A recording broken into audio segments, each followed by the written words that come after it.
Intimate Judaism deals with sensitive topics and uses explicit language. Listener discretion is advised.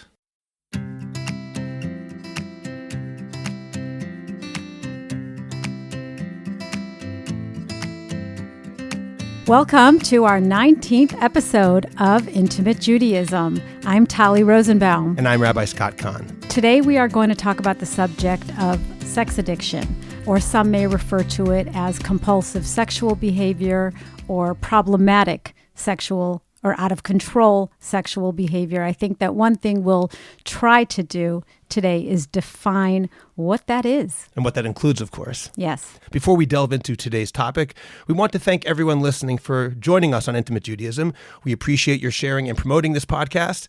We're excited. We were just discussing how this podcast has been reaching a larger and larger audience. And with your help, we'll continue to help people all over the world open important conversations about intimacy, sexuality, and Judaism. Please continue to share and tell people about this podcast. Make sure to visit our website, intimatejudaism.com, for the full podcast archive, show notes, a free men's mikvah list, and more. Some people have asked how they can help us with this podcast, and here are 3 possibilities. Number 1, make sure you tell people about the podcast. Number 2, share it on Facebook, Twitter, or any other way you think might work. And third, as I've mentioned before, we will very soon be opening a Patreon site where you can support this podcast financially, a lot or a little, and get some cool free stuff, extra episodes, and more. Stay tuned, that's coming soon. And please continue to send us your questions and comments to intimatejudaism@jewishcoffeehouse.com, and make sure to visit jewishcoffeehouse.com as well as tallyrosenbaum.com. So before you begin to teach us some texts from the sources about problematic sexual behaviors, for lack of another way to put this, I'd like to just say a couple of words about why we decided to do this episode and what will make it different from previous episodes where we've talked about masturbation. The reason why we decided to do this episode is because of so many people who have contacted us asking us about whether or not what they were experiencing falls into the category of addiction. People want to understand, are my sexual fantasies, are my sexual behaviors normative, or are they beyond normative? And how do I know what's normal and what's a quote-unquote problem? So that's going to be what we're going to be looking at today. And of course, Talli, one of the big issues regarding that question is what's normal in a psychological context or a therapeutic context might not be considered acceptable from a religious halachic context. We'll have to talk about those differences as well. So there's absolutely a raging debate about this between the community of sexual addiction counselors and the community of sex therapists, where sex therapists take an approach that is meant not to shame people about their sexuality, but rather try to understand what is behind the problematic behaviors. We can later in the show define what the operational standards are. The sex addiction model, unfortunately, does not have any objective criteria for what can be defined as sexual addiction, and that's part of the raging debate. The sexual addiction concept has been considered to be kind of an oversimplification of a very complex area of human behavior, which can be dysregulated. And the sex therapy community tends to want to look more at what's underlying the behavior, not so much demonizing sex itself as being sort of like alcohol or drugs, which can become addictive. Therapists will tend to work together with a client to try to understand what's behind the problematic behavior, which could have to do with depression, anxiety, culturally induced guilt or shame, obsessive thoughts, sometimes even trauma. Okay, Talli, so we'll talk about that a little later in the show. First, let me go through some very basic sources that talk about some of these issues, and I'm going to use pornography as my way into this discussion, because pornography is one of the classic examples of what some might consider compulsive or problematic sexual behavior. And it seems self-evident that pornography is forbidden according to Jewish law. That is defined in a pasuk in Bamidbar, Perek Tet Vav, pasuk Lamed Tet, 1539. V'halacha av lo taturu acharei levavchem ve'acharei einechem. We say it twice a day in Kriyat Shema. Don't follow after the desires of your heart and your eyes. And Brachot Daf Yud Bet Amud Bet 12b says that after your eyes refers to hirhur aveira, that is, thoughts of sexual misconduct. And interestingly, the Torah Tamima actually connects this to Masechet Sotah, Daf Chet Amud Aleph 8a, where Rava says, Ein Yetzer Hara Sholeit Ela B'ma She'einav Ra'ot. The Yetzer Hara has no dominion except over that which the eyes see. So there's a direct connection in Jewish thought in the Gemara between what you see and then doing something improper. Chazal make it clear, however, that this is not merely looking at something so that you don't violate other norms. In other words, the Isur, the prohibition of not following your eyes, is not just about not looking at something in case you then act upon it. If that were the case, maybe somebody could possibly argue, well, if I know that I can't do it for whatever reason, it should be allowed for me. That's clearly not the case, as it says in Brachot, Daf Kaf Dalet Amud Aleph. We've quoted this Gemara before. Amar Rabbi Yitzchak. Rabbi Yitzchak says, Tefach b'isha irva, an uncovered hand's breadth on a woman's body is considered nakedness. The Gemara then asks, Lamai, what does this refer to? Ilema les tkulebe, if it refers to simply looking at her, in other words, you can't look at an uncovered tefach on a woman's body, implying that less than that would be okay.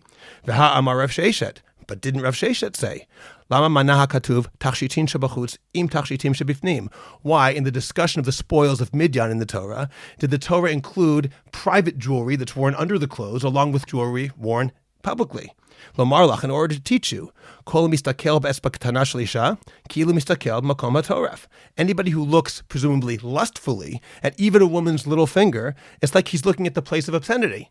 In other words, there's no idea that simply looking at a woman a little bit is okay. It's fundamentally prohibited if it's done in a lustful manner. So it's clear that Chazal say that pornography, or not even pornography, I'm defining it in a very, very broad sense, any looking at a woman, gazing at a woman, and presumably a woman gazing at a man for lustful purposes, no matter what, whether the woman or man is uncovered or not, naked or not, is prohibited according to halacha. And I'll point out as well that this is not a comprehensive overview of everything Chazal said about looking at members of the opposite sex for lustful purposes. There are other Gemaras that say much the same. I'm going to take it a step further and say this is even stronger. The Sefer HaChinuch, which was written anonymously in the 13th century in Spain, famously discussed 6 mitzvot which are constantly applicable in his introduction. The 6 mitzvot that are applicable at all times, all days, are belief in God, not to believe in other gods, accepting God's unity, loving God, fearing God, and number 6, this mitzvah, do not follow after the desires of your heart and after your eyes. In other words, this is not simply one mitzvah among 613.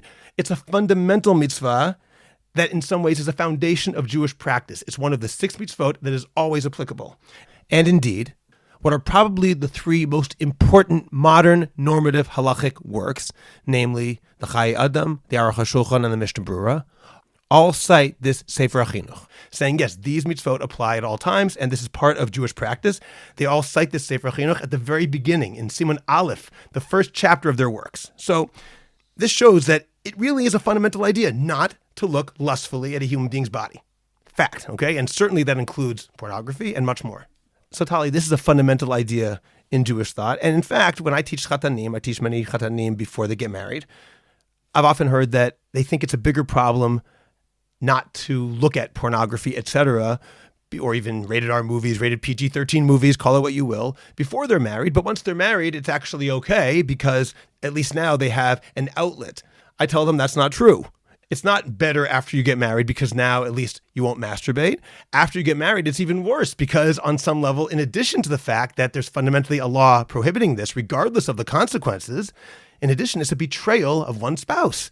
If you're lusting after a different person who is not your spouse, that's actually a violation of a Gemara in Nedarim Daf Kaf Amud Bet, where it says a person cannot drink from one cup and think about another. That's the language of the Gemara there, which means when a person is having sex with his or her spouse, they can't be thinking about a different person. Until now, I'm describing something which is a fundamentally important idea in Jewish thought. And if this is all true, the inordinate amount of attention that's placed in yeshivot nowadays on making sure that people don't violate this is completely warranted. However, I want to qualify it. I'm going to offer a huge caveat, which doesn't change what I said and doesn't make the prohibition less true, but it puts it into a different context, Talli. And it might be sort of the point of contention with a lot of what goes on nowadays in the way that guarding your eyes is treated. The Sefer HaChinuch makes it very clear that when he says, don't follow after your eyes, meaning sexual misconduct, don't look at those things, it includes much more than just sex. It includes all desire for overindulgence in the physical world. It's not just about sex, and the Mishnah Berurah says this as well, and the Chai Adam says this explicitly. And why does that matter? Because it still includes sex. It's not because porn isn't a big deal. It's rather because if this law is only about sex, if it's one of the big-time, all-encompassing definitions of Jewish life, if this issue is one of the all-time big problems and anyone who cares about his Judaism needs to be on constant guard against it, then a person should spend a huge amount of his day trying not to think about sex. But if this halacha includes all sorts of ideas, it's much more than sex. If it's a larger hashkafic point that it includes sex but isn't limited to sex, it's rather talking about making sure you use the physical world towards a spiritual and religious goal rather than for its own purpose without having any larger purpose, then sex is put into context as something to think about, but not everything that this halacha is about. So you can agree with this idea that the world should be used for only spiritual purposes or not. That's not really the point right now. The idea is this. People often treat this halacha in a similar way to the way they treat masturbation. When you read the law about masturbation in the Kitzur Shulchan Aruch, it sounds like the worst possible thing a human being can do, and I refer our listeners back to episode number 1, where we talked about this. According to understanding the Sefer Chinuch in the simple way before he qualifies it, lustful gaze is one of the 6 big-time, all-time, think about it constantly mitzvot. And this leads to all sorts of attempts to spend all day long trying to avoid this problem. But if we understand it as part of a larger attitude, maybe the overemphasis upon not thinking about sex is completely misplaced, regardless of whether therapeutically or not it's considered a good idea. What do you think about that, Talli? What you're saying, Scott, is really paralleling what I consider to be a sexually healthy approach, which makes it not so much about the sex, but about being able to regulate yourself in all areas of life. What I was talking before about the sex addiction treatment model versus the sexual health model is that rather than look at the sex as the problem, what we do is we look at the behavior around the sex and what causes that behavior and what's behind that behavior. So what I like about what you just said is that you just did not get bogged down in the actual behavior of looking at pornography or of masturbation in the specific sense of sex as being a bad thing. What I like is that you globalize the idea of how we should behave in general around the ability to regulate ourselves between our primitive want and how we should be able to behave in a way that matches our value system in the world. Well, I appreciate that, Talli, but I'm not actually globalizing it. The sources are globalizing it. I think too often in too many communities, that is forgotten. And they only remember the first half that is talking about sex, and they forget the second half where the Sefer Chinuch, etc., globalize it and themselves say it's more than just about sex. And then what happens? Can you talk more about that? My experience is limited to my own experience as a teacher in yeshivot, but from what I've heard from many people, too often yeshivot emphasize this and emphasize it with all good intentions. And it likely isn't, from a therapeutic perspective, the best way of dealing with the situation or even a healthy way of dealing with the situation.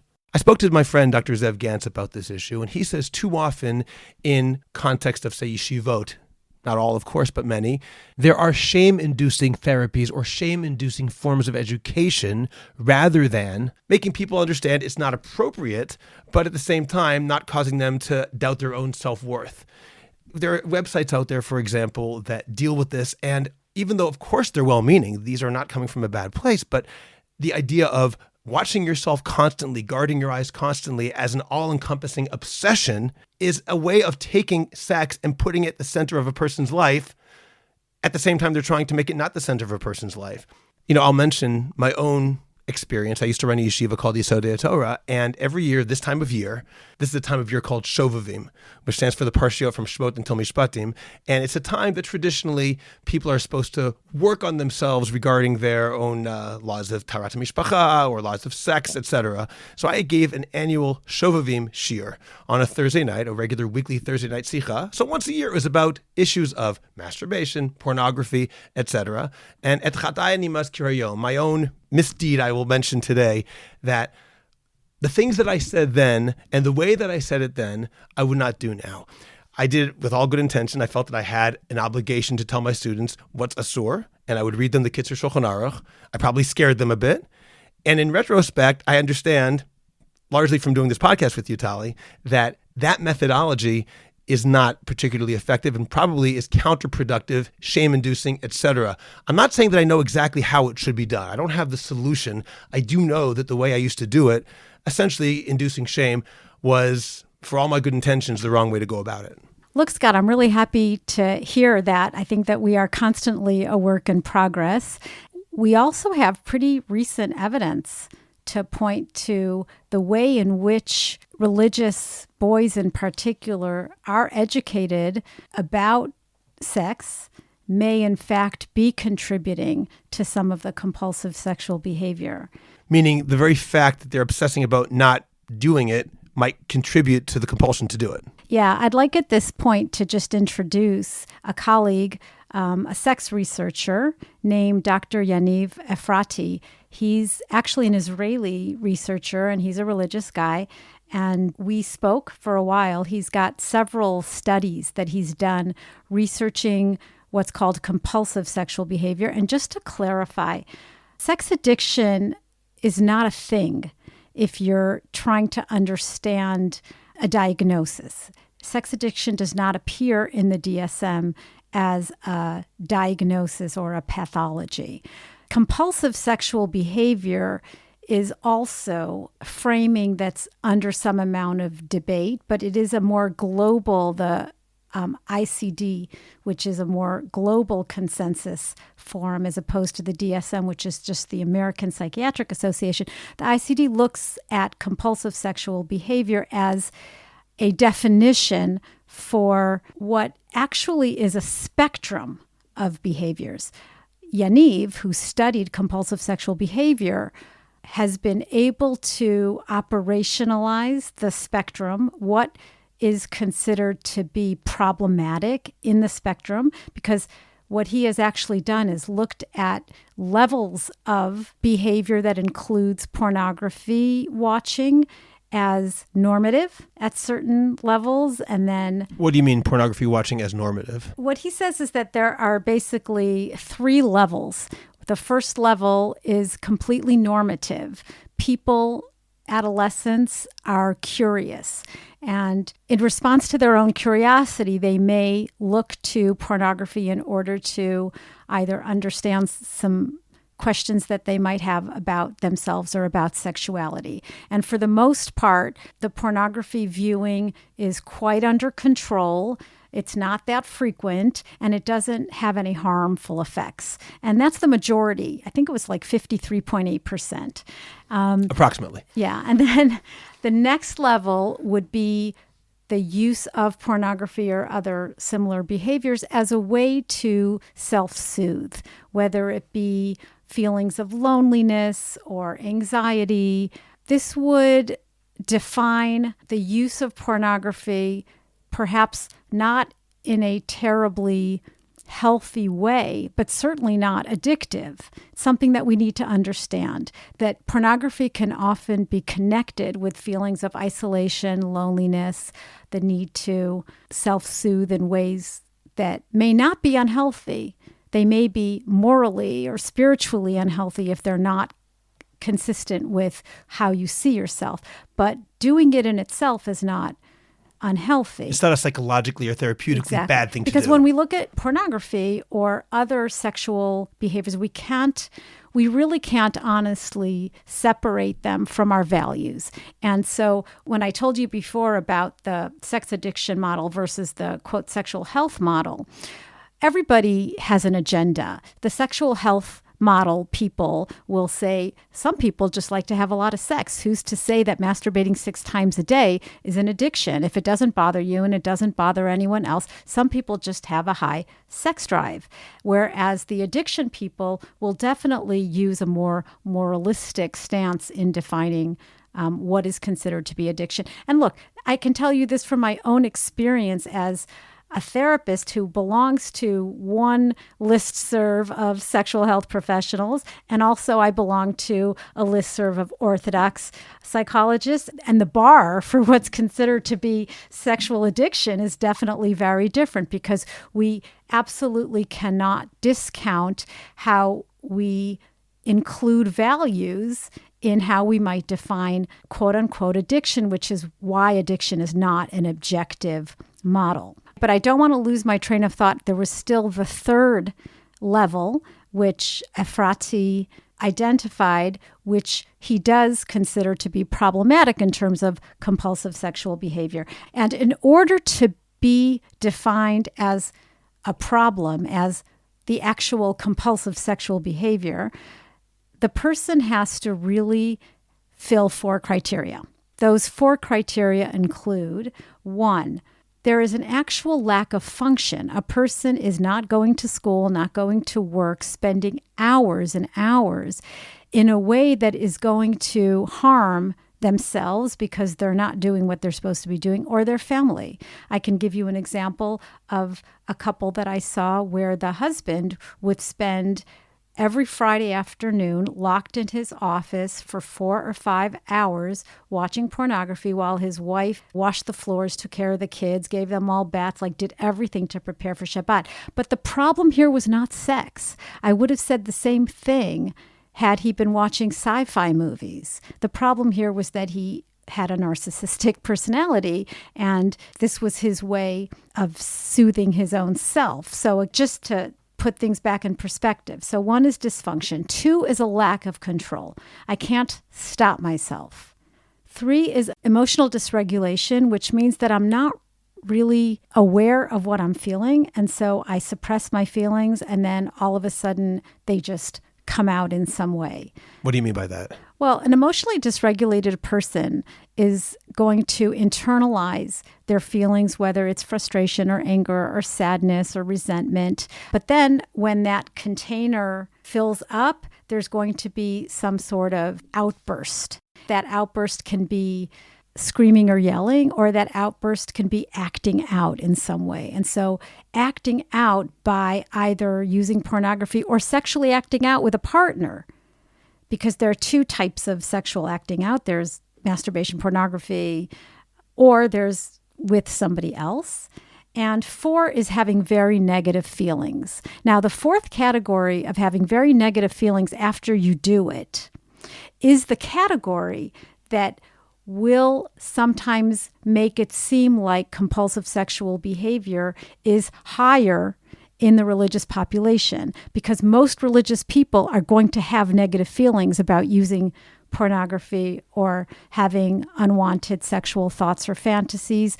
Or this isn't just about pornography and fantasy. There may be individuals who, if they were not religious, would be okay with having an orientation towards kink or an LGBT orientation. But because they have no place to go, these fantasies and these feelings become internalized, and they will act out in some way and then feel terrible about it. So let me just clarify, because I want to understand. The 4 elements you mentioned of out-of-control sexual behavior are lack of function, lack of control, emotional dysregulation, and very negative feelings. Yes. But this is where I guess a lot of the religious issues come into play, because those very negative feelings can apply even when somebody may not be compulsive, and in a context which other people might consider completely healthy, but because he has a religious background or is following halakha will say, well, you can't look at porn even once. So that's a good point. But actually, one of Efrati's papers showed that I have a feeling that's a good point means no. Well, I'll explain it. In one of his studies, he found that religious adolescents have a higher rate of compulsive sexual behavior than the secular counterparts. And one of the criticisms of his paper was that because they're religious, they will score higher on the fourth category, which is negative feelings. So he redid the study controlling for the negative feelings and found that there was still a higher incidence of compulsive sexual behavior. And what he believes it's due to is the expectation to engage in thought control. Exactly what you were talking about before, the shaming and the trying very hard not to think about things. And if I say to you right now, don't think of a yellow elephant or don't think of a pink bear, don't think of a pink bear. Stop thinking of a pink bear. Of course, the more you try to control a certain thought, the more difficult it is going to be to control that thought. And so his theory is that the obsession about what we shouldn't be thinking about actually can create the compulsion to think about it. It's somewhat a side point, but I'll just mention that in the Daf Yomi that we're up to right around now, there's a Gemara in the 9th parak of Masechah Brachot, which says this explicitly. A certain non-Jewish king came to a famous rabbi and said to him, if you're so smart, tell me what I'm going to dream about tonight. So he told him a scenario that would have terrified the king. He said, you're going to be enslaved by your enemy, your biggest enemy, the king of Persia. He's going to force you to be enslaved and do this work. And the Gemara says, and he thought about it all day long, and at night, that's what he dreamed about, which is exactly the same point. They were onto the psychological reality. Yes, yeah. And so his point was that because religious kids have more need to inhibit sexual thoughts, they actually have more compulsive thoughts. So does that mean that it's not the prohibition per se which is causing higher level of compulsion or out of control behavior, but the emphasis on the prohibition? Is that what you mean? It's not just the emphasis on the prohibition. He has another study where he talks about the correlation between lower compulsive sexual behaviors in religious adolescents and the free discussion about sexuality. Boys whose fathers talk openly with them about sexuality, those boys had a lower reporting of compulsive sexual behaviors. So it's very interesting. That sikha that says, don't do it, don't do it, don't do it, is the opposite of what a person should do. But it doesn't mean they shouldn't talk at all about it. It means there should be discussion, open discussion, but a free-flowing discussion, which is healthy rather than shame-inducing. Is that what you mean? Yeah, and I think that parallels the sexual health world regarding how out of control or compulsive sexual behaviors should be addressed. In other words, the sex addiction model will often be criticized as being shaming and being based on abstinence, which could further increase kind of a splitting where you are in a good place. I'm sober. You know that scene in a movie or a TV show where the guy is like in AA and he's upset, so he sits in the bar holding the drink. I've never watched TV or movies, so I don't know what you're talking about. And he's about to, yeah, sure. And then he's about to drink and you're like watching the show and saying, no, don't drink, don't do it, because you know that the minute he drinks, he's going to fall off the wagon. Right. So there's obviously something very non-nuanced about that approach because it doesn't put sexual behaviors on a spectrum. It's either you're clean or you're impure or lustful or dirty, and then you're off the wagon. And that approach has been criticized as being very non-nuanced versus the sexual health approach, which is about being able to talk about sex and sexuality, recognizing your culture and your religion and your sexual identity and how it may be dissonant with your behavior, understanding normal sexual anatomy and functioning, because, you know, some boys may feel extremely obsessed with nocturnal emissions and be worried about how they might be having too many of them and that it's not normal and maybe they're addicted on some level. This is stuff that I get, phone calls and emails that I get all the time. Being aware of the positive aspects of your sexuality, but also being aware of what barriers you may have to engaging around your sexuality in a healthy way. So I think this would really parallel what we were talking about before between the studies that show that when sexuality is addressed in a healthful way in adolescent development, we can anticipate a healthier experience around sexuality. I'm sitting here, Talli, debating internally whether or not to tell the following pretty gross story, but I'm just going to do it. I remember years ago sitting in yeshiva. It was a long time ago. And the Rav giving the shiur was talking about someone he knew when he was a young man in yeshiva, and he was trying to demonstrate the extreme holiness of this individual.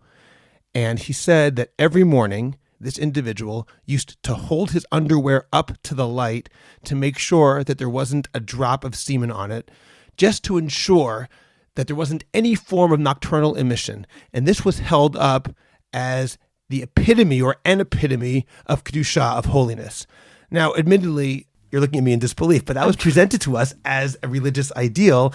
Back then, I didn't know anything, but even I realized then that this was not right, that there's something wrong about discussing things in this manner. With that story having been said, let's switch gears a little bit and move away from adolescence and talk instead about marriage. I want to ask you about something which you mentioned before. You talked about people acting out sexually within marriage. What do you mean by that? That's not what I meant within marriage. I meant to distinguish, and this is actually Efrati's distinction, between compulsive sexual behavior that's independent and compulsive sexual behavior that is partnered with others. So what does that mean? So individual sexual behavior, compulsive sexual behavior would include pornography and masturbation, whereas partnered would include going online, talking to women, or having massages with a happy end, or other sort of engagement with sex workers, or even affairs or infidelity. So Talli, can there be out of control sexual behavior within a marriage or a partnership? Absolutely. And what would that include? Would that include things short of rape? No. So rape is a sexual offense.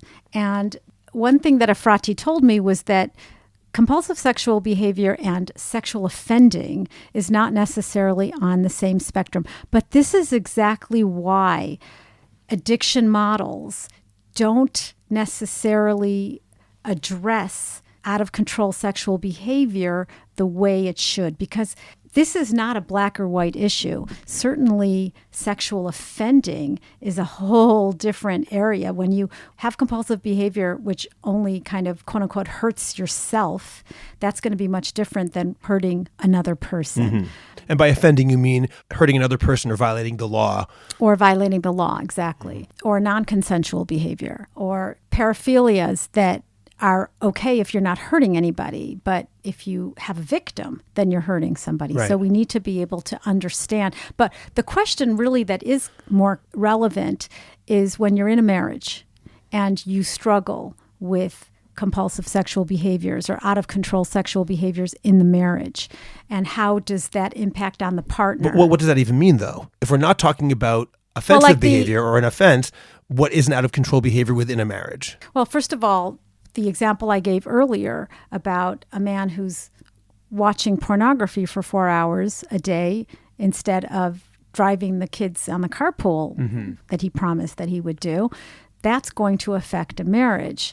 Oh, but I really was referring more to, I suppose, sexual activity that the partners are doing together that could be considered out of control. Is there such a thing? So the problem here is that sex in a marriage has a certain meaning to it. And if we move the compulsive sexual behavior to the marriage, trying to make it legal in the marriage because it's legal halachically, then what we're doing is problematic, because what we don't want to do is turn halachic into healthy, because it's not necessarily healthy. I'll give you an example. A man with clearly compulsive sexual behavior gets married to a woman and wants to have sex with her 3 times a day. And the rabbi says, if this is what he wants, then this is what you should do to fill his need. That would be an example of not understanding that sometimes mental health is in one category and sometimes halacha is in another category. And there also is consent here, but unhappily consenting rather than consenting with... That's not really consent. Right. They might not realize that. Exactly. Because they're both being told this is what you have to do. Exactly. Or, for example, I can think of other examples. We talked about what's permitted within marriage in other episodes, that a husband or a wife may want to engage in a particular type of sex or a sexual act and want to do it constantly, whereas the other partner will reluctantly agree, but quite unhappily because that spouse doesn't like this. It might be halakhically permitted, but their consent isn't genuine consent because they're very unhappy with what they're doing, and they're doing it because they feel they have no choice. Right. So, and the other thing I want to point out here, though, I want to bring this back to what might actually not even be a problem. It's a problem because of the context. Not everybody who likes sex and likes a lot of sex or likes kinky sex has a problem. They might have a problem because they're married to somebody who doesn't want that amount or is not interested in kink or is not interested in the fantasies or getting into the kind of sexual variety that the other person wants. So it is really important to make a distinction and look at the context of what's going on. It is very easy to come and say, my husband is a sex addict, or my wife is a sex addict. It's not necessarily gendered. But you're saying, if I understand you properly, Talli, that that's a meaningless statement if it's not given any context. If a husband and wife both want to have sex 3 times a day, every day, and they're both happy doing that, then there's no addiction here, because at least no addiction which has any meaning, because it's not problematic behavior as long as it doesn't impede their functioning in the regular world. Is that correct? Right. Anything that two people want to do and they're both into it, it's really not for others to say that that is unhealthy. Particularly when it doesn't come along with those very negative feelings you mentioned, or a lack of control. They're doing it together, and therefore there's consent and everyone's okay with it. Right. The thing to recognize here is that we need to be really aware of how we may demonize sex in a way that's different from how we would look at other behaviors that also may be a result of obsession or compulsion. For example, hand washing. If somebody came to you and said, Rabbi, I can't stop washing my hands. I've been washing my hands 16 times a day. You wouldn't say you have a hand-washing addiction. You would say you've got OCD. Of course. Or I would at least say you should look into the possibility you have OCD, because Right. this looks like a tendency that is very compulsive. But because hand-washing doesn't have the guilt and the shame around it, we don't call it an addiction. And in fact, it can even work the compulsion. other direction, because since hand washing is mandated at times in halacha, if you touch covered parts of your body, you got to wash your hands. Before you daven, you got to wash your hands. When you wake up in the morning, you got to wash your hands. Sometimes, unfortunately, halacha gone wrong can lead to a compulsion like that, perhaps in somebody who already has a tendency towards compulsion. Correct.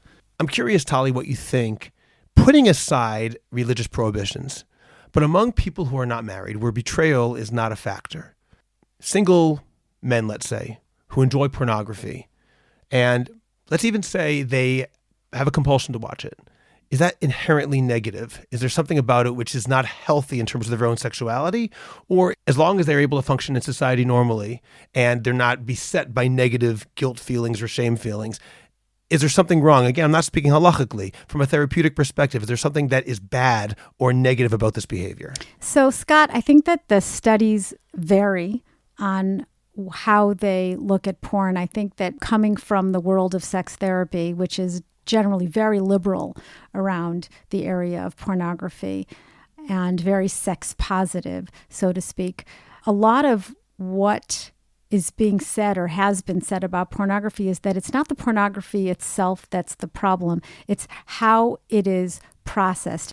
And that's why there's been a lot of talk about porn-informed sex education, where the assumption is that kids are looking at porn. I mean, if you look at the statistics, I think that from the age of 13, American kids are exposed to pornography, probably from the age of 9, but the percentage of American kids who see porn is very high. I don't have the statistics. Women as well as men look at porn. And the view there is that porn is kind of a given. So it's not so much the porn, it's how you process it. In other words, can we educate our kids to understand that there might be a role for porn, but that people don't really look like that and people don't really act like that? And you have to understand that porn is kind of fantasy, and fantasy is not necessarily bad. And there's even some studies that say that there's no evidence that porn is related to an increase in offensive behaviors. In fact, when pornography became more readily available, sexual offenses and rapes went down. I got to tell you, I take a lot of these studies with a grain of salt. I don't never really thought that there was a lot of positive aspects to pornography. I do believe that if your child has watched pornography, or if you've seen your child watch pornography, you don't want to shame him. You do want to talk about it and explain what they're seeing. And talk about what did they see and what did you think about what you saw, and do you think that that's the way that people should be? We also have to acknowledge that there's a lot of different kinds of porn. I was just about to ask that question to you. How are you even defining pornography? Is pornography including a rated R movie where a woman might be topless? Like, I don't know what technically is porn. Yeah, so technically that's probably not pornography anymore. Technically, pornography is more than what you would see in an R-rated movie. But I do want to say that just the other day, I saw new research that came out, and this is really important. It's research that came out of the Kinsey Institute, and it was written by Debbie Herbenik, who is like the president of ASECT, the American Association of Sex Educators, Counselors, and Therapists, and she's from the Kinsey Institute. And the name of the article, and we can put it in our show notes, is Diverse Sexual Behaviors and Pornography Use, Findings from a Nationally Representative Probability Survey of Americans aged 14 to 60 years. And actually, this study did show that it's quite possible that what people are seeing on porn influences their behaviors. And I don't even want to... You mean unlike the other studies that you mentioned? Yeah. I'm going to read you the results from the abstract. Women as well as men who have sex with men were more likely to report target sexual behaviors having been choked, having one's face ejaculated on, men who have sex with men, and aggressive fellatio. Lifetime pornography use was reported by most respondents. After adjusting for age at first porn exposure, and current relationship status, the associations between pornography use and sexual behaviors was statistically significant, which means that people are seeing things and doing them. And some of them might be non-consensual, because a lot of what porn is men who speak to women in not such respectful ways, calling them names which are not so respectful, and then using that in real life. So I think it's really important to acknowledge that porn has gotten a lot of positive media, but I don't know if it's all that great. And certainly from a religious perspective, that would be the case. Religious perspective, feminist perspective. Objectifying perspective, moral perspective. Yeah. There are all sorts of perspectives. It's hard to find a lot of value in it. Well, I would certainly agree with that. But there might be some value in it. I would be a bad sex therapist if I didn't acknowledge that it's not necessarily bad. And as the rabbi, I don't have to agree with that because I don't have that same professional constraint. But I will say that in halacha, there actually is a much broader definition of lo tatru acharei einechem, don't follow your eyes. It's not as though what you just defined as porn, that which is even more than a rated R movie, that's the only film that's prohibited. Essentially, any film or TV show or other media that tries to titillate, even if the women in the movie, for example, are fully clothed, would still be asur, prohibited, according to halacha. I'm not suggesting that people walk around all day long with their eyes firmly shut. I'm not sure that's healthy. In fact, I'm pretty sure it's not. But the definition of what's forbidden according to halacha is certainly much broader than what you're defining as pornography. I just want to mention that to make sure that's clear. Thank you, Rabbi. So, Talli, we've been talking for quite a while about some of the problems with the way that the religious world often treats what we might call a pornography addiction, even though we don't like that term per se.